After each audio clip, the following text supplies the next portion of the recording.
afternoon. So many of you. Good afternoon, friends of Tressa, and friends of Tressa, and friends of art, and so much more. I am Kate Tucker on this June day, surrounded by summer's bounty and the beauty of one another. We gather to mark the death and celebrate the life of Tressa Pauline Summers. We take this tender and essential opportunity to sit near one another in this sanctuary of art and craft, to breathe together, to greet all the feelings that stir in us, and to share. We'll speak of Tressa's journey, her loves, her calling, her pains, her quirks, her joys, her courage, her wisdom, her legacy. We're here to feel what we feel, and also to hold Mike and John and Dan and Andrea and Barb and all the dear ones, to hold them in a sturdy, listening love as we celebrate Tressa and possibly get to know her and each other better. Tressa, a weaver, a fiber artist, a maker of baskets, trusted the materials in her hands and let them speak. She said she especially loved the happy surprises that occurred along the way when she allowed the materials to guide and take her on a journey. Wherever that journey leads, she said, is where I want to go. May it be so for us today.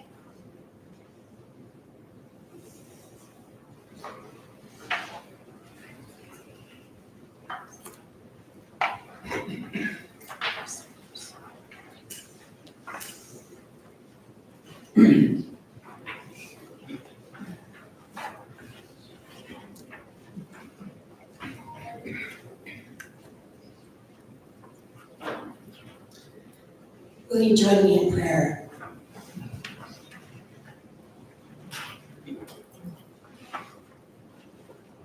Spirit of life and love, weaver of our lives' design, as we celebrate Tressa's life, as we name our loss, gather us.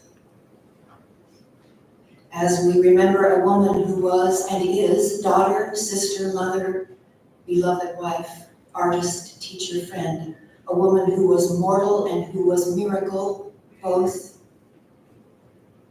May our hearts and minds be open to receive the gifts we bring today, and may these gifts inspire us to live our own lives with courage and caring.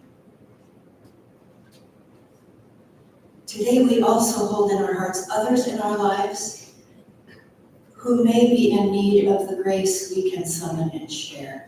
I name Chris Anderson and Maria Janae, and there may be others you want to name aloud or in the quiet of your hearts as we have a silence between bell sounds.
Thank you, Dan.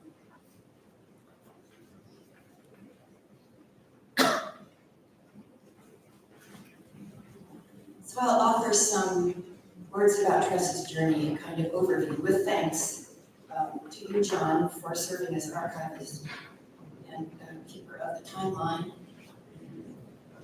She was born Tressa Wallace in Spring Valley, Minnesota, on March 14th, 1945, to parents Leona Colleen and Melbourne Bud Wallace.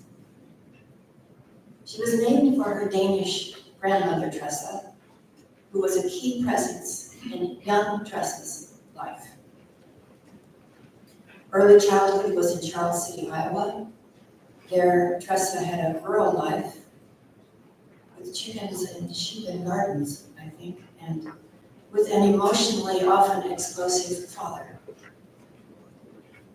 When Tressa was 6, her parents divorced. Then a year later, Tressa's folks remarried. We don't have details. When Tressa was 10 or so, the family moved to the Twin Cities. She attended Sheridan Elementary and met her lifelong best friend, Lynette. In October 1957, Tressa's sister was born, Barbara Jean. Tressa graduated from Edison High School in 1963 and worked at a corner drugstore in Northeast Minneapolis, near where John Soulars was working at the Ritz Theater. They met. At some point, John sold his car to buy an engagement ring for Tressa. They married July 10th, 1965 at All Saints in Northeast Minneapolis. Tressa, previously a Lutheran, became Catholic. John enlisted in the Army, working in electronics, and the couple lived in Killeen, Texas. Their son, John, was born at Fort Hood Army Hospital April 1966. The family moved back to Minneapolis, Northeast. Daughter Andrea was born in April 1970. In 1972, young mother Tressa took her first basketry class. Her fascination with fiberwork went way back, inspired by grandmother Tressa years earlier. Tressa's teacher in 1972 actually made a living as a weaver and fiber artist. Tressa noticed this and began stepping more fully into her own passion and its possibilities. She found teachers found her, and eventually she taught. In 1976, the family moved to Richland, Wisconsin. John Sr. started college at River Falls, and Tressa worked for a while as an executive secretary to support the family, but then in 1990, she quit that to devote herself to fiber arts. The vocabulary of basketry, coiling, twining, plaiting, lashing, split work, rims, ribs, interlacing. These were her words now. She used earth's materials, stems, roots, grasses, rushes, to make things that carry, things that hold. She began showing her work. People and organizations started collecting her work. There is a comprehensive list of Tressa's awards, exhibits, and achievements too abundant to be spoken now. But what does need to be said here is that Tressa's husband, John, became ill with melanoma.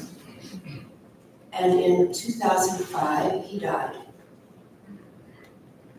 Tressa wrote of her grief. She said, color left her life.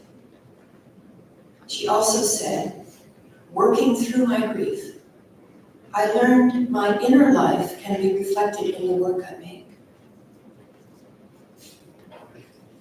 By 2008, Tressa had moved to the Lower Town Artist Lofts in St. Paul to live among a community of artists. There she met Mike Hazard. It was healing.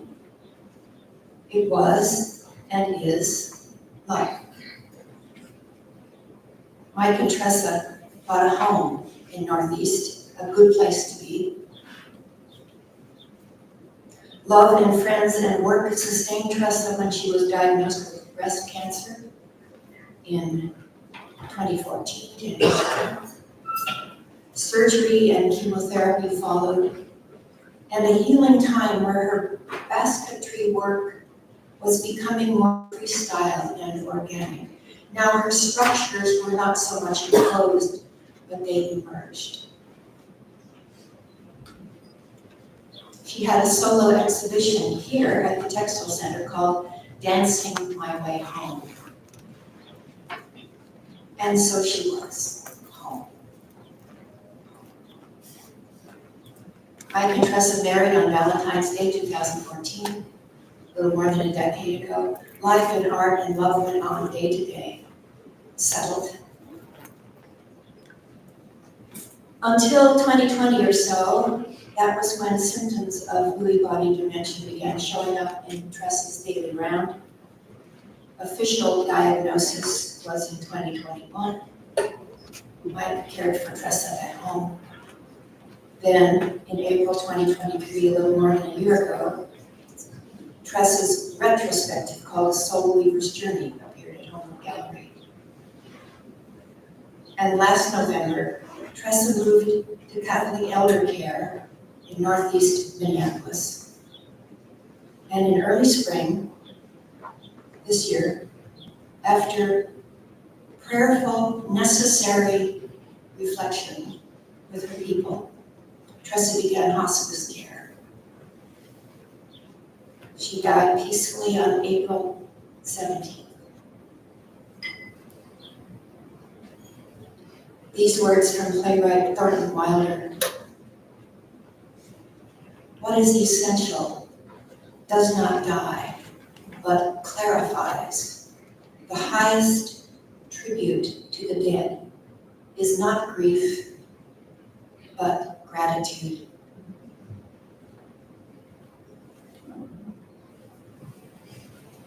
Margaret.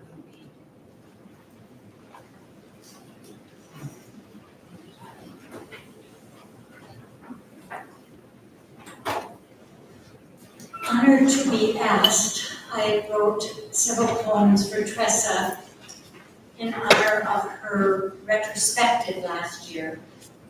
And in this poem, I imagine her basket speaking to us, and this might be something that they would say. Before we came into being, young Tressa learned the heavenly pull of handicraft through crochet. Grown-up Tressa could twine, plait, coil, and weave.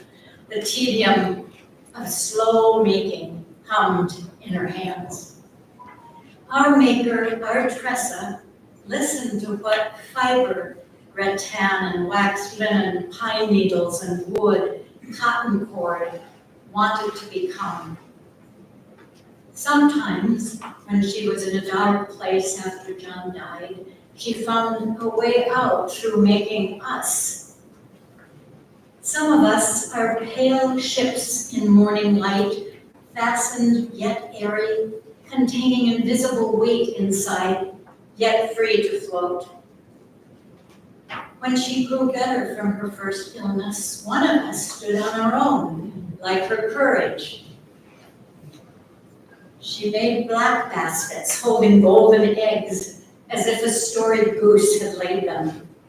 And a blue sculpture opened up like a morning glory that trumpeted joy.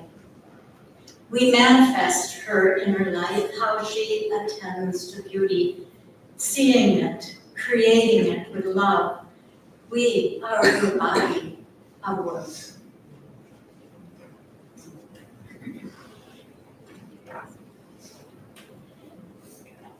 This poem I wrote after visiting Tressa in her very warm, very bright home studio.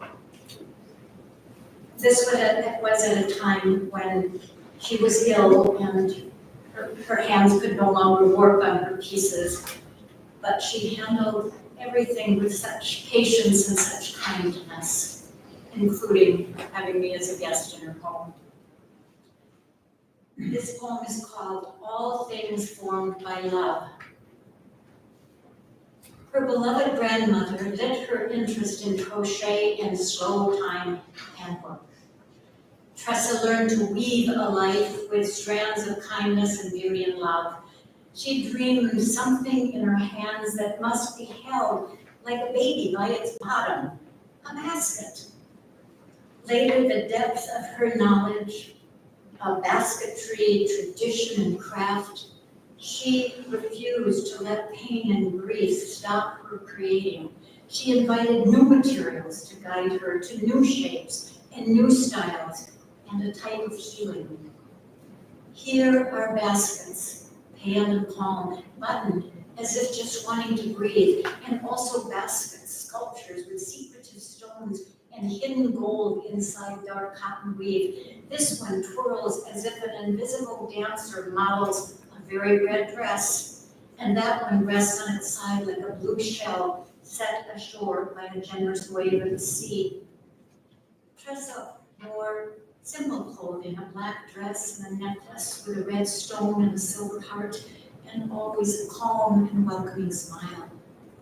Then her hands rested in her lap without their trademark midnight in Moscow nail polish. In her workshop, some baskets in process are still connected to their bobbins of cotton fiber.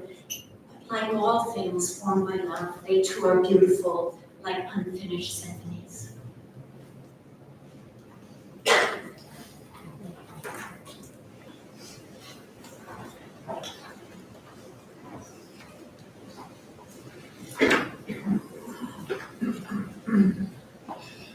Hello, everybody.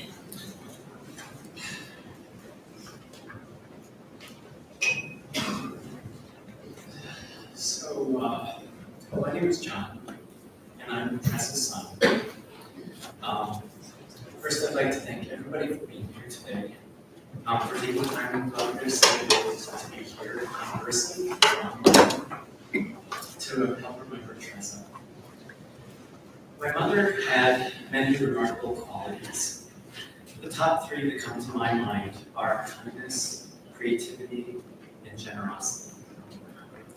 Like everyone, she had different identities, but to me, she was a mother, artist, and friend. Today I'm going to focus on just one area of her life, her creative expression. In recent weeks, looking through decades of photos, that has given me a greater sense of her entire life.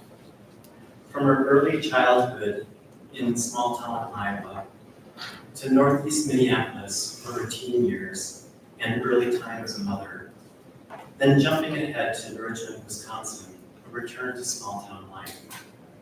And after my father John's death, a brief stint in St. Paul's Lower Town Moss, where she met Mike before returning to Northeast Minneapolis. As I look through these photographs, I'm reminded of her love for the natural world and her lifelong desire to create, to work with her hands. I remember when I was about 7, begging my mother to make me a tan zip-up jumpsuit. With a matching belt that I had seen somebody wearing on TV. It was a complicated design and took many weeks for her to complete, but she did it. And when I put it on, zipped it up, and buckled that belt, I was so happy. She pressed flowers, made beeswax candles, stuffed dried cloves into oranges to make natural and decorative air fresheners called Commanders, and she made small sachets as holiday ornaments. One Christmas when I was 5 or 6, she bought paint by number ornaments for Christmas from Target. They were flat wooden ornaments shaped like Santa, reindeer, elves. Tressa patiently sat next to me as I painstakingly tried to stay within the lines. But my little hand quivered, making me even more upset as I tried to control that brush. My mother, sensing that my agitation, put her hand on my shoulder and told me it was all right, that I could do it. She was an encouraging and patient teacher even then. Looking back, I'm so glad her creativity enriched our childhood. In 1976, we moved from Northeast Minneapolis to a hobby farm of 7 acres in Wisconsin. We were part of that great 70s back to the land movement. Trying to find a more natural way to live dovetailed nicely with my mother's attraction to the natural world. Shortly after moving there, my parents, at my mother's prompting, bought 2 lambs, Rosie and Annie, and you probably saw one of them in the slideshow. To a child who just moved from the city, it was a novelty to own sheep. But my mother's desire for sheep went beyond that. And although she loved them, she really wanted their well-being. Over the years, Rosie and Annie eventually became the matriarchs of what eventually would become a flock of 30 or so sheep. Every spring brought new lambs and sheep shearing. Most of the wool would be sold, but my mother would keep some, wash it, and then dry it in the hot summer sun in front of our old farmhouse. Tressa taught us how to card that freshly washed wool, roll it into fluffy little logs, and spin it into yarn with her drop spin wheel. One project that didn't go as planned was when she wanted to teach us how to make felt. By spreading out the carded wool, those fluffy little logs, into the bottom of our shoes. I found this to be quite an exciting experiment. Our weight was supposed to press the wool into beautiful felt after several days. However, instead of that, the result was something that resembled more like Swiss cheese. Uneven areas of felt dotted with holes. This didn't discourage my mother though. she continued to explore. But all along, there were the fiber arts. Perhaps one of her earliest weaving memory or experiences was with a homemade potholder maker from her childhood. She showed us how to make potholders on that same wooden frame. She showed my sister and I how to do that. And she used it to teach us the difference between warp and weft. She eventually graduated to Becca looms and to an 8-harness loom that took up a significant portion of our living room. When I think of my mother, I sometimes wonder why textiles? Tressa had early memories as a child of her Danish grandmother, Tressa, her namesake, crocheting. My mother would sit on the couch next to her, with her head on her shoulder, marveling at her grandmother's swiftly moving hands and her ability to make something beautiful out of nothing. In the early 1970s, my mother took one of her first basket making classes, which Tressa considered life-changing. In the teacher, she saw someone who made a living doing what they loved. Around the same time, Tressa volunteered to help catalog the basketry collection at the Minneapolis Institute of Arts. However, Tressa had a young family to raise and a household to keep, so she couldn't fully explore her growing passion. For most of the 1980s, when we were in Richmond, she took a corporate job as an executive secretary. She worked this full-time job to support her family while my father got a college degree and started his graphic design career.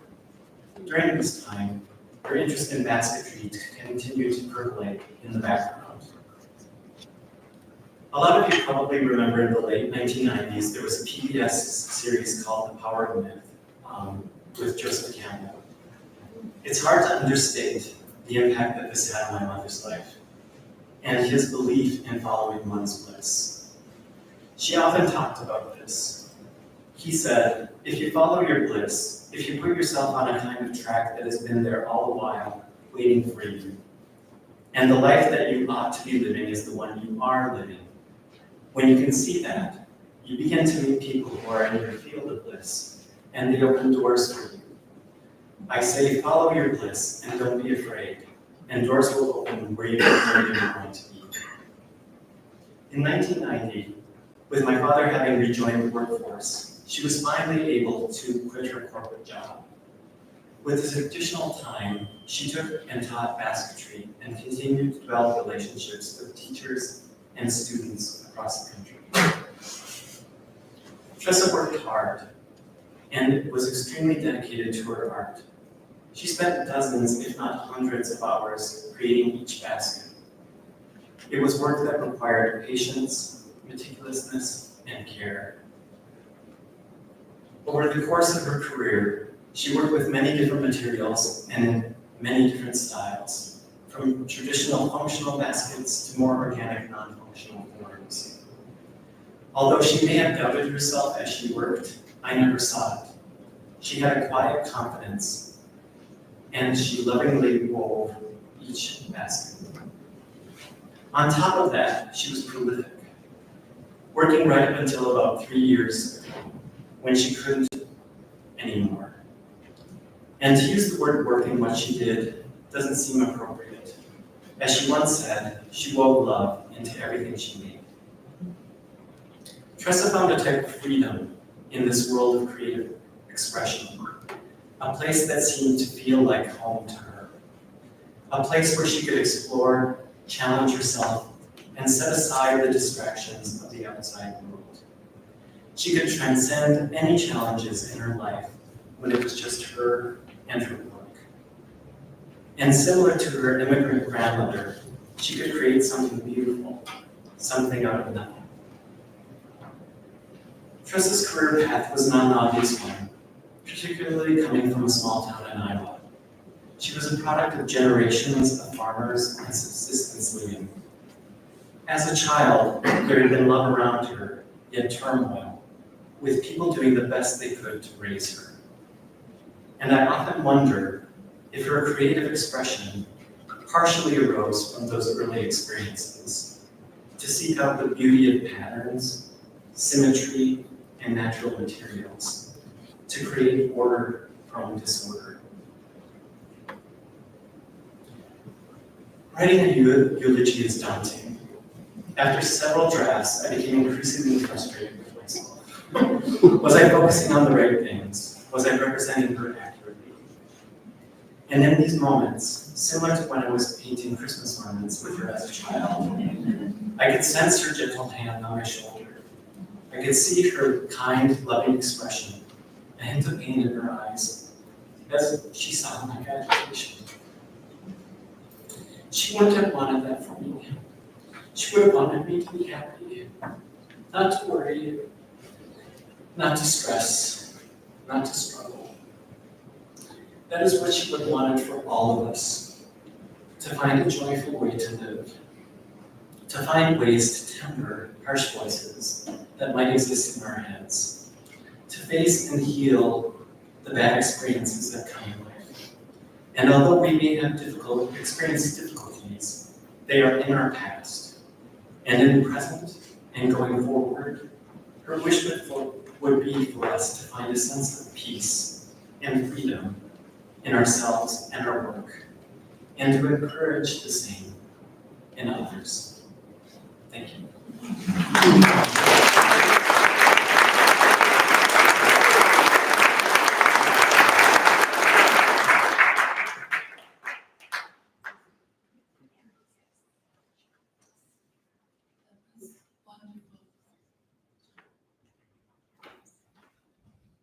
Nice to be here. Wow, just look at all of you, wonderful faces. Last night the rain was coming down, and today the sun is out there. Can you believe it? I'm going to read 2 poems I wrote for the beautiful show at home.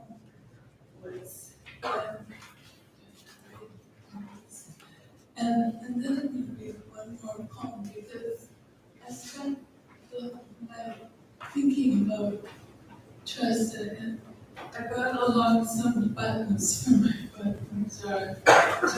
And I was thinking, you could just carry a button in your pocket and think of Tressa, how that kind of represents all the putting together and holding and loving that she made her life. And I love seeing what a beautiful little girl she was. Those pictures are wonderful. And and one last thing. I didn't put any importance to Danish grandmothers when I first must have read the biography, but this time around, I've been to Denmark and watched all of the hotel, the seaside hotel, and I'm so in love with Denmark that I think, Tressa, you had a Danish grandmother. Wonderful. Wonderful. Here's the first of the poems. I'm on the way to Tressa's house, coming to her heart. It was snowing the day we visited, the kind of snow that falls when winter is over, but cannot leave, hesitating in the spruce trees. We were early, or was it late? No matter now. The GPS was accurate, and there was Beltrami Park. We wore our masks and pretended to hug according to the custom of the day. We sat together at a distance, her art chronicling the journey she had to make. Her heart its own inner gold, loved and loving, bringing forth the beautiful forms that surrounded us, the journey turning into dance, the dancer she wanted to be. Following her bliss. It's the advice I've given every student who's been my advisee during the time I was teaching. And I'm so glad that's what guided Tressa, follow your bliss, Joseph Campbell's simple little advice. It's really good advice. Really good advice. 5 bowls. I would have to have all of them, to place them in the window, all in a neat row, light at just the right angle, to make the colors shine, purple, blue, orange, gold, green, filling the box of whiteness with their solid beam, thinking of directions, green, gold, orange, or is it red now verging purple and back to blue again? If they were mine, I'd fill them with thought, a steady, logical narrative, calming, and then fill them up with clouds and flower petals and other such things as she loves. So those are 2 poems I wrote for the exhibition. But I know this little poem by Linda passed, and there doesn't seem to be anybody who fit this better than Tressa did. The name of the poem is Carolyn, but I think I rename it Tressa. So Tressa. And this poem is very, very simple and very stark, but it's a great poem. She wore her coming death as gracefully as if it were a coat she'd learned to sew. When it grew cold enough, she'd simply button it and go.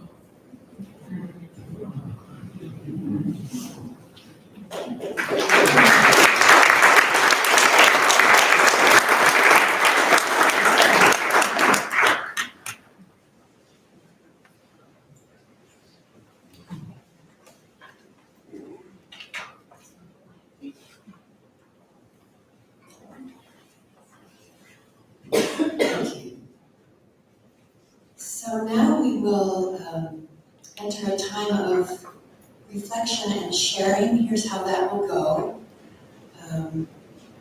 I'll sound the bell and we'll have that time. And during that time, we can have silence, of course. And if there's a reflection or story or whatever that you would like to share, please come forward and use the mic. Or if it would help you, there's a case in which it would help you for us to bring the mic to you. We can do that. So we'll punctuate with the bell at the other end of this. So we breathe together and begin.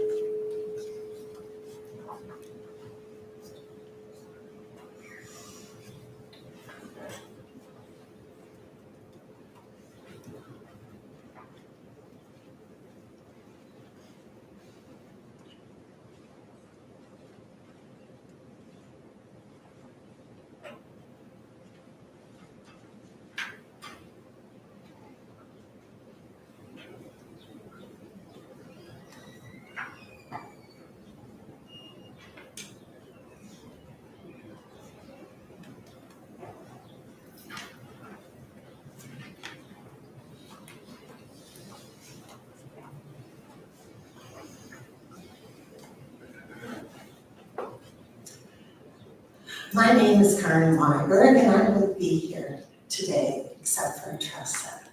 This is my little piece of Tressa that I own. When they opened this building, they had a big event, and Tressa and John and I sat in the back corner table and enjoyed the evening, but mostly Tressa told me why the Textile Center was so important to her and shared her enthusiasm about it.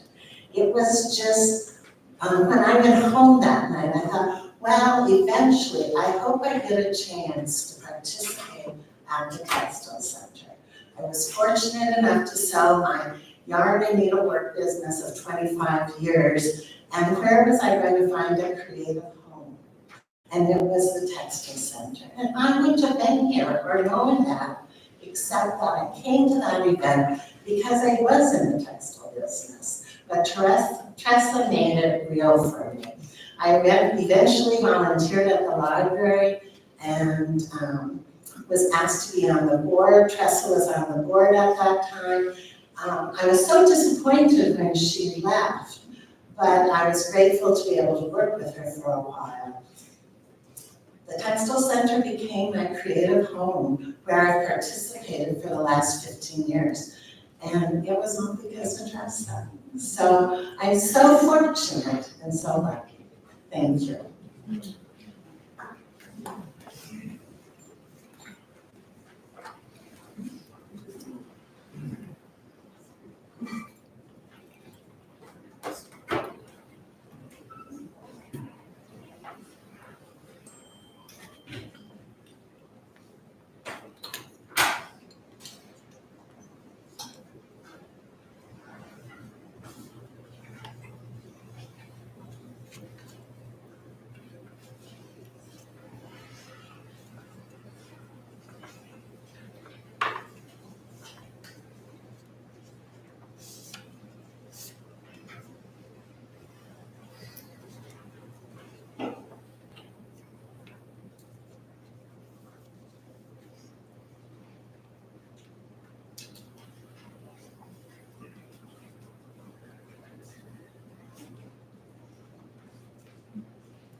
So I'm Renee Ingebrigtsen.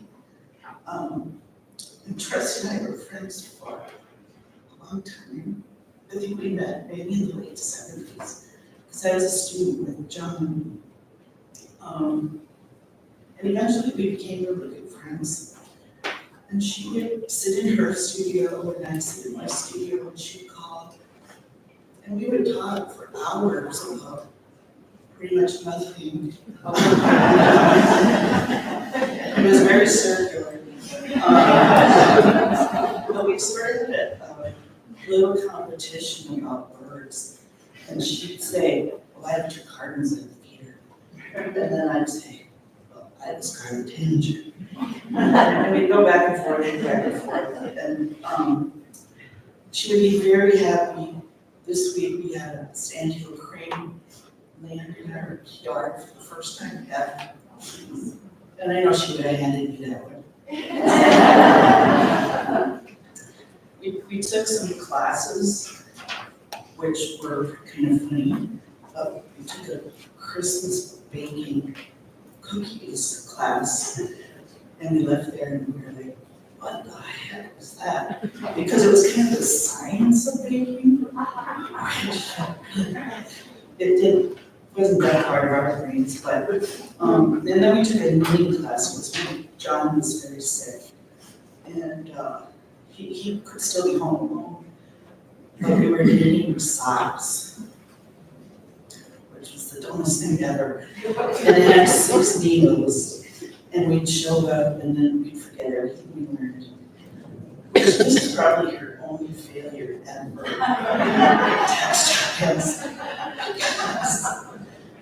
Years later, she gave me this half-finished sock. And she said, you know, I just think the odds are better that you might finish this. And I can tell you she was wrong. Bedtime sock is floating around in our house. But the last time I saw Tressa was a few days before she died. And she was mostly unconscious, but I leaned over and I said, hello. I said, it's Renee. And she said, Renee. And then she reached out and held my hand for about an hour. And she was still our Tressa. even at the very end, so she was a great, great friend.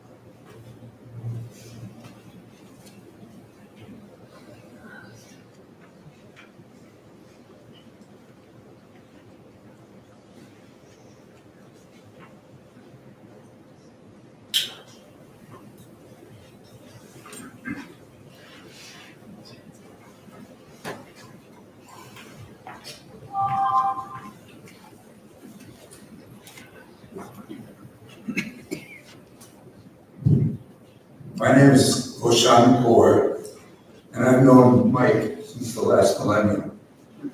Way back, way back. And I remember after they got together, I came to visit them at their Northeast home.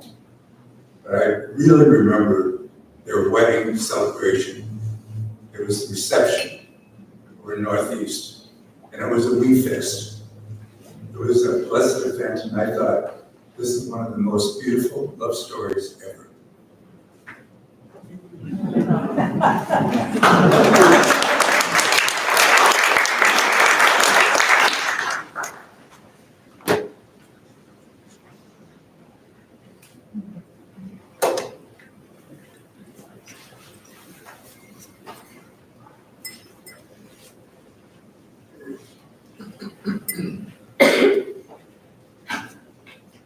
I was curious about why things happened. My sister Hillary Torin called me this morning.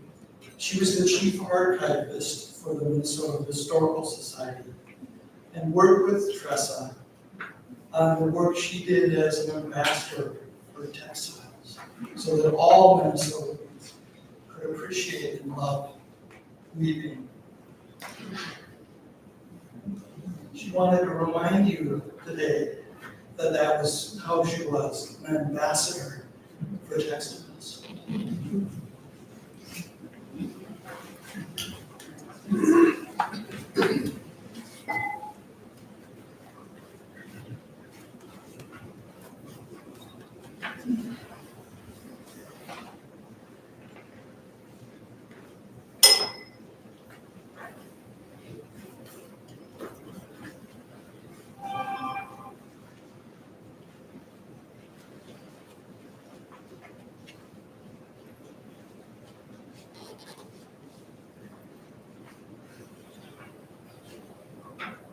I love this. My name's Debbie Johnson. I am a fellow basket maker, friend of Tressa's. And I know there are a few basket weavers among us here, some of them who have traveled ways. This also happens to be the weekend of a basket weaving conference in Winona, known as Weaving in Winona. I'm wondering if I might impose on basket weavers who are present, who knew Tressa, of course you knew Tressa, to just stand. Come on.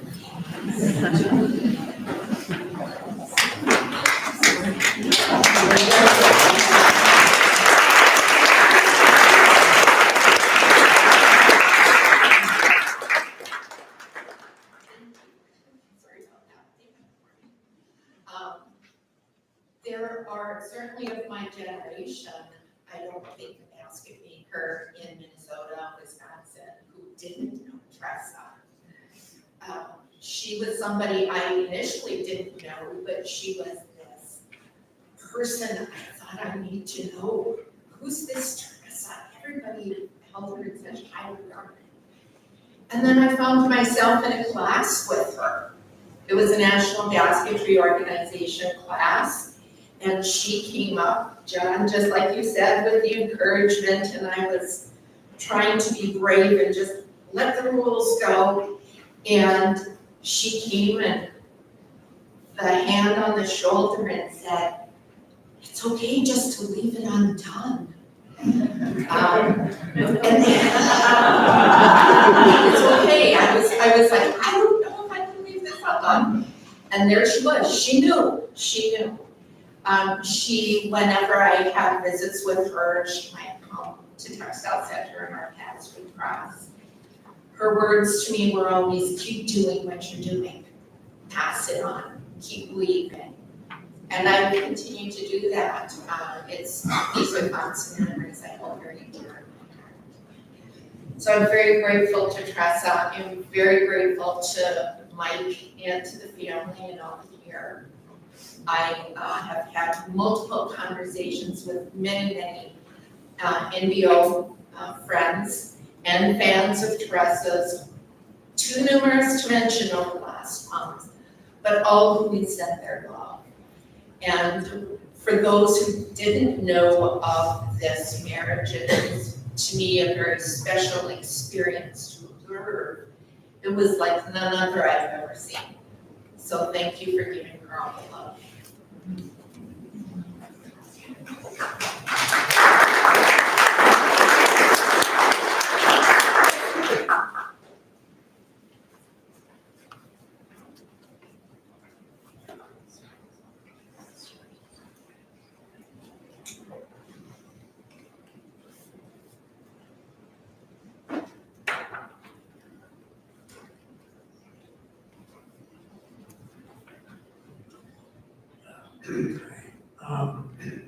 My name is Dennis Reddy. I have no idea what I'm going to say, but I feel I have to try it.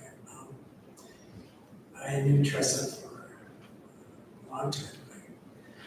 I guess I think I first met her in 1960. We both started Edison High School.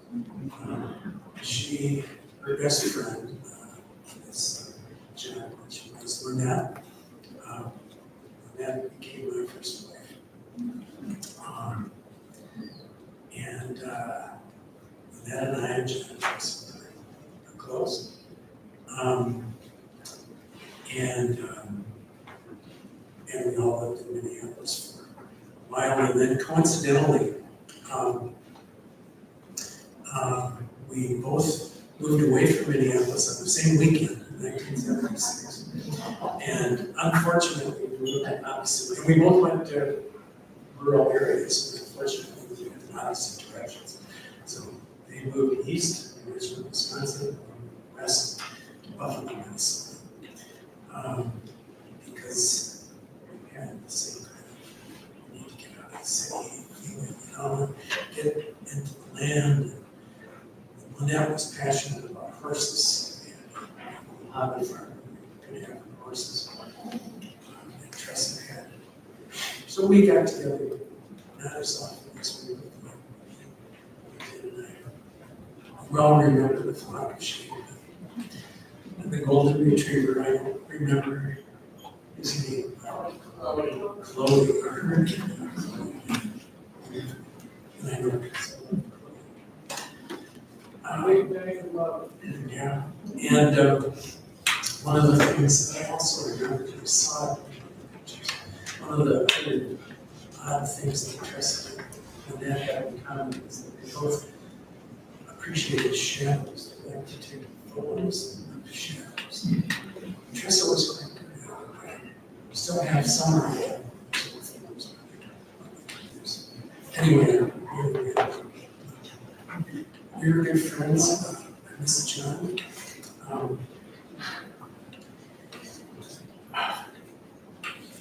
No, I feel like a good friend with Mike. And I know it was Tressa. Thank you.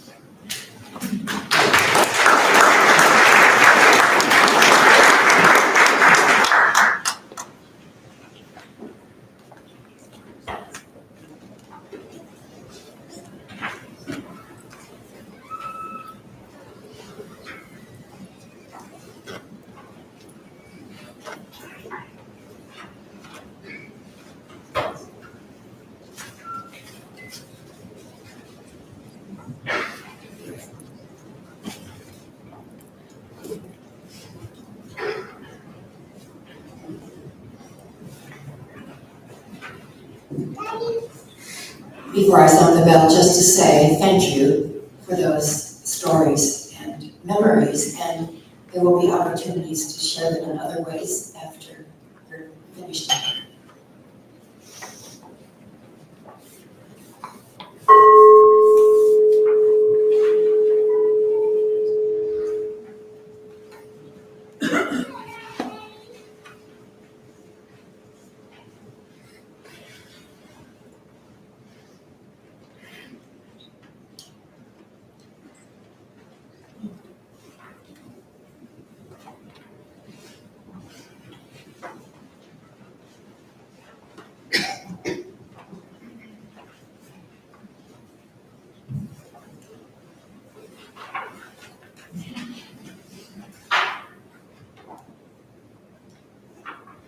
Oh my.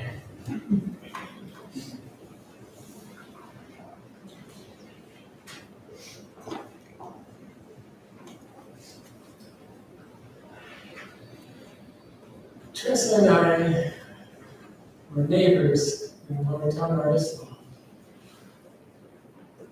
And my first conversation with Tressa was during an art call.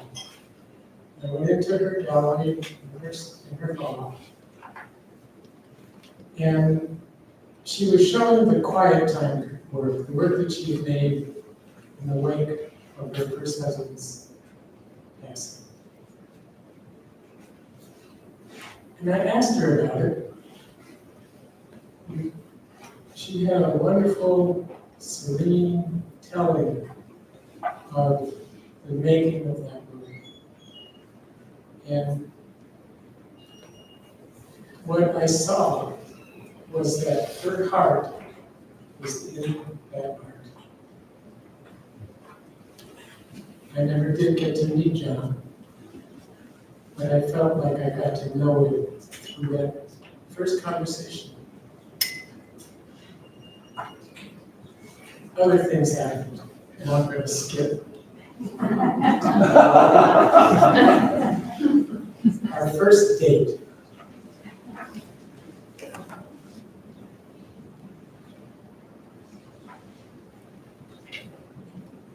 Lloyd Grant.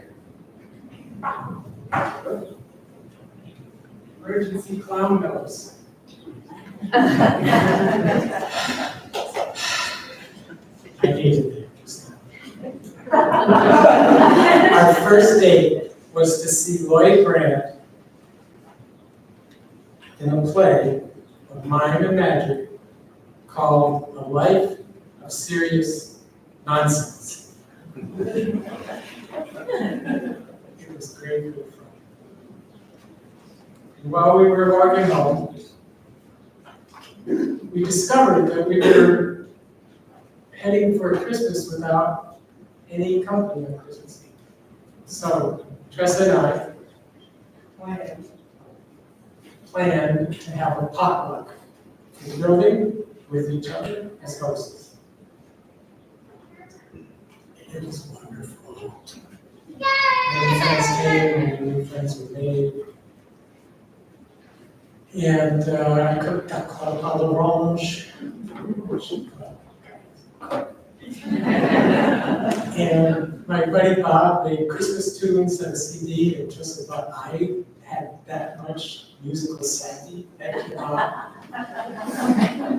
And we carried our stuff home. She was on the 5th floor, I was on the 4th floor. She was on the 4th floor, I was on the 5th floor. And after everyone had gone, I helped her carry her plates and pans back to her locker. And she put her arms around me, and we hugged. And a shudder of goodness went through my life.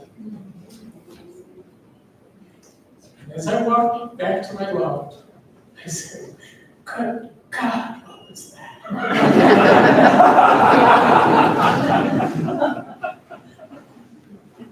Long story short, we romanced and danced and fell madly in love.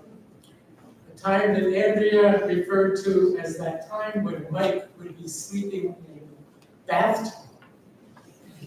And Tressa's loft.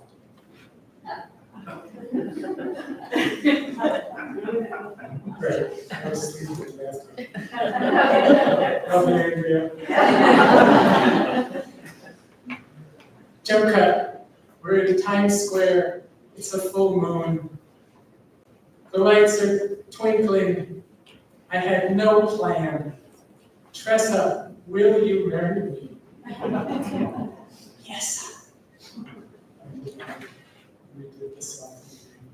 We could do these things. At the wedding party, my daughter Sonia toasted us, describing me, her father, as sublimely happy. I must say, I did not even realize that I was sublimely happy. And it's taken me even longer to realize that Tressa was herself sublimely happy. Happy we was the theme of our party. We love we was a mantra that we said every day. We toasted with Prosecco. Sonia was toasting with Prosecco. And if you have a glass.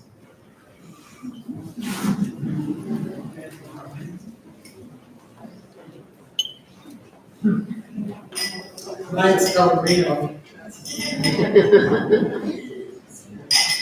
And I need a little help, but there were little ditties that we used to say sometimes. So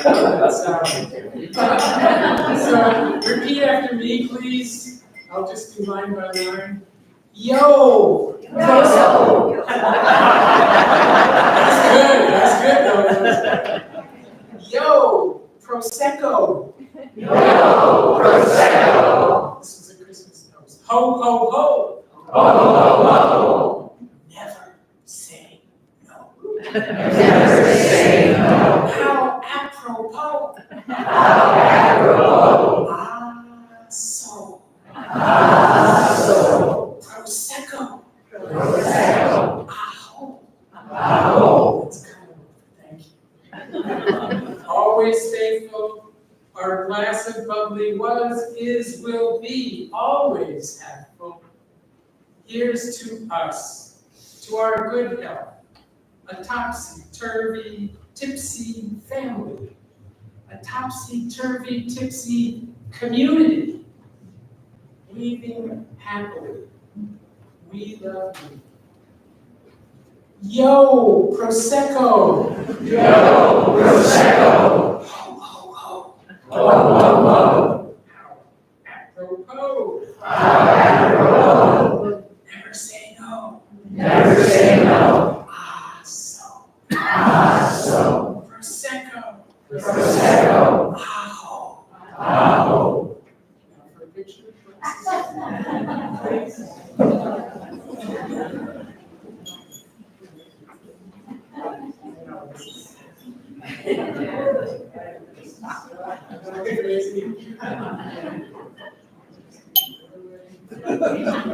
Cheers. Cheers. Yes, thank you. Okay. Tressa loved Prosecco. She loved holidays. She loved birthdays. She loved to hear me read poems aloud. And for one Christmas present, I said I would read a poem a day for a month, the month of January, aloud. And we did that, and it was so much fun. I read a poem to Tressa every day for the rest of her life. And a favorite poem was a poem written for her called High on Hyacinth. If you've gone near the bouquets from Roger Bell, the perfume is hyacinth. High on hyacinth, it goes like this. High on hyacinth, I whistle and hum. In your hands, Tressa, I am handsome. We make love like there is no tomorrow. We fit together. We weave our love. Everything I knew about my soul and my body was not true. In my eyes, Tressa, you are beautiful. High on hyacinth, I hum and whistle.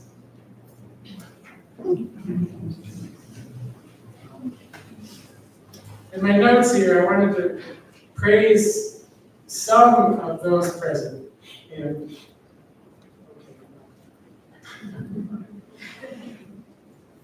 but looking at the love in this house, I see love that Tressa had and felt for all of us.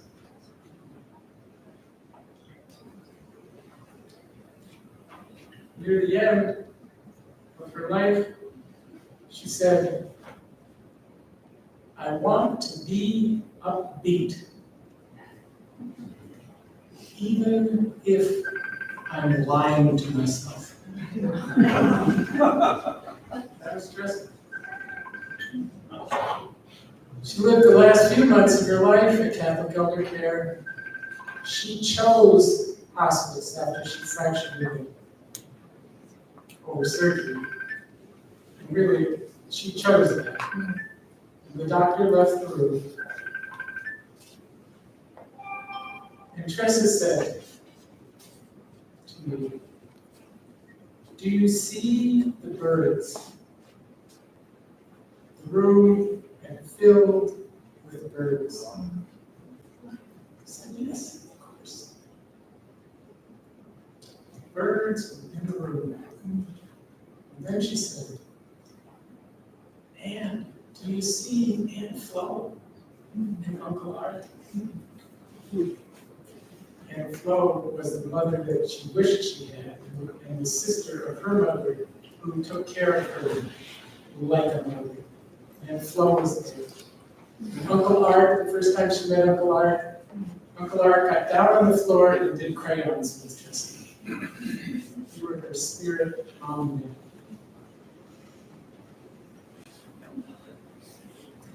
Tressa was serene. Chaplain Annie passed me in the hallway a week or so from the time Tressa passed away and said, would you like a prayer today? Do you think Tressa would like a prayer? I said, yeah, of course. So she came. Tressa and I were expecting her, but she came. And then she looked at Tressa and she said, I have this end of life ceremony. It takes about 15 minutes. And Tressa made no reaction at all. And said, Annie, how about a shorter prayer?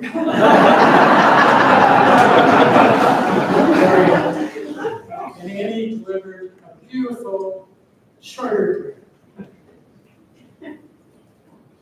And when she was done, Tressa said, what about Mike?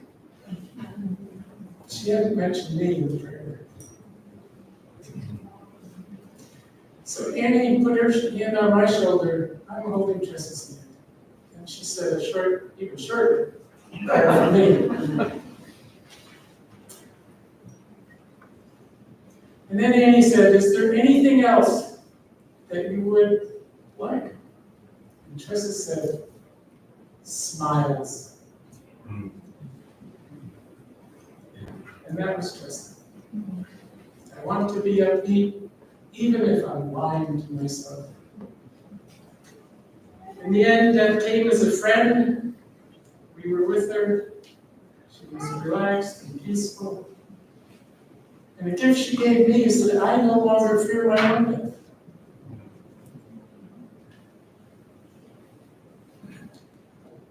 I'm sublimely happy that I was with her. That Tressa is with me and forever a part of my life. And I have two more poems. I know I'm stretching a few boundaries here, but two short poems about Tressa. One's called Stargazers. It's the name of a particular flower. Stargazer lily. Tressa is a stargazer.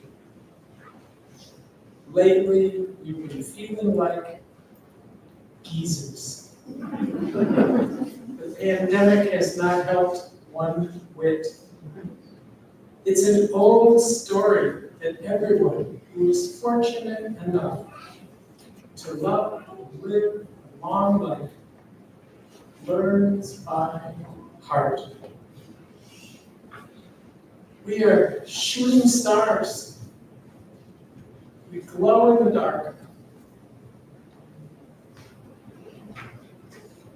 When a flower flowers that we planted, like this stargazer lily, we blossom.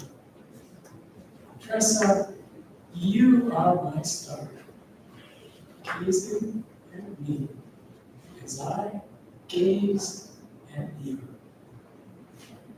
Gazing at each other, we are stargazers. Tressa often said, I love my life.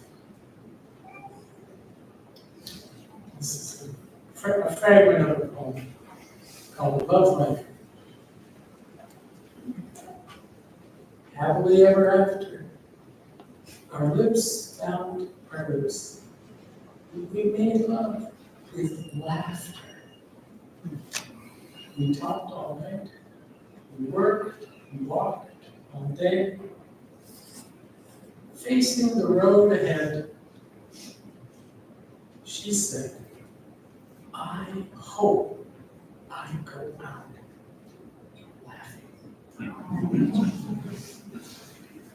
Me too. I love you. Me too. Smile. We smile hereafter. Oh, you're just.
I'm Andrea, I am Tressa's daughter, and reiterate John's sentiment of thanking everybody for coming today and sharing your time for this room, members of Tressa, the people people in the hallway, on the back, bad chairs. Thank you. I'm going to be reading a poem that was for my mother's gallery show that she did. It's called The Slow Weaver's Journey by Freya Manfred. See the shapes of ferns and twigs, shells and stones, of bright waving grasses and dark rambling roots. With water all around and air and fire never far away, all the wild serenity of nature woven into every piece, speaking of survival, of love, and of loss.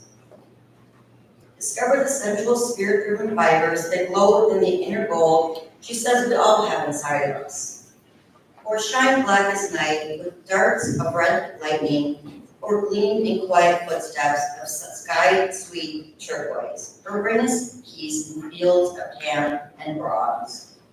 Get lost in labyrinths of coiling, twining, flat plating, and sturdy wicker, and every dancing, flying form. Beauties which celebrate the artist and her creations working together in the same direction to welcome the freedom of things going where they want to go. The weaver's body enters each vessel she creates, and each is a child of her sure heart and hands, which bestow their gifts and gives us faith to follow the waves from the tips of her fingers into a world where her art is the love she has to give.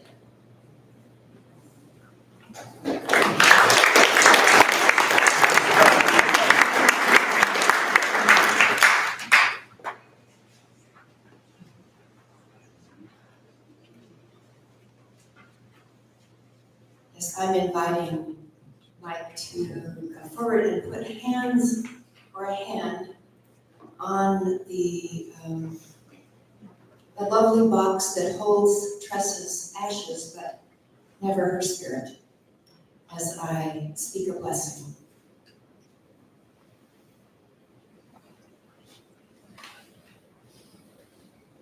We commit the life of Tressa into the keeping of time and holy memory. We commit her ashes into the keeping of Mother Earth, who gave birth to us all.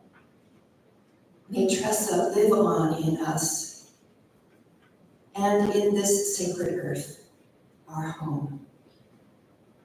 These words from the Navajo. The mountains, the prairies, I become part of it. The herbs, the fir tree, I become part of it. The morning mist, the clouds, the waters, the wilderness, I become part of it. So be it, and amen.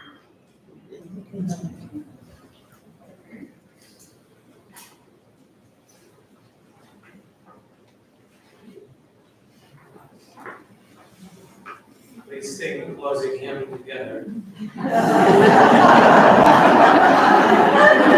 This is the song that we sang together if you were there and also in the gallery. This is one of the loves. Lyrics from I give to you and give to me.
I'm supposed to tell you to stay a while and greet one another and continue stories if you wish.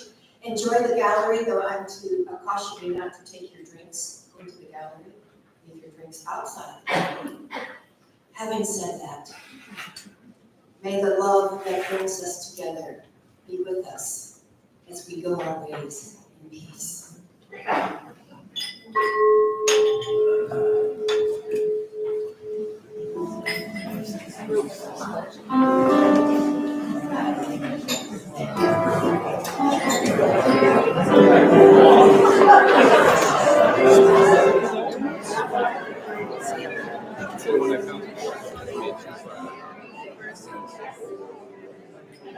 I saw you, but I didn't recognize you until I came ponytail.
A little bit busy.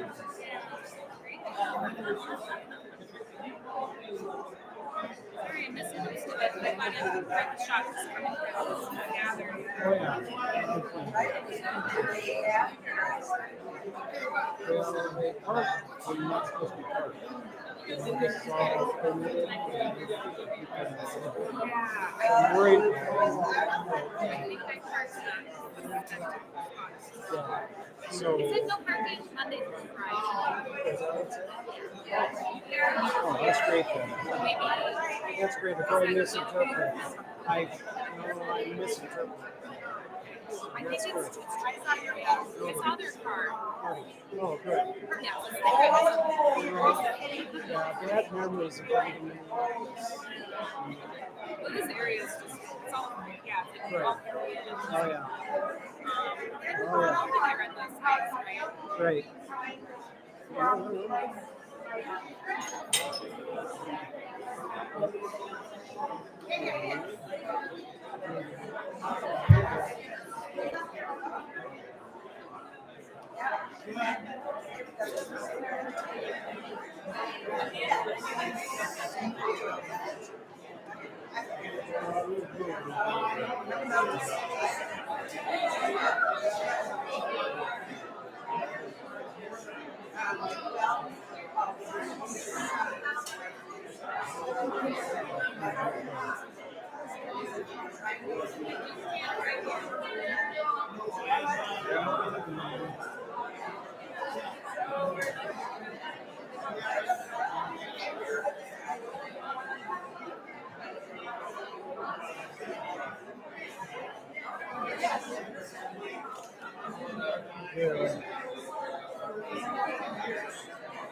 really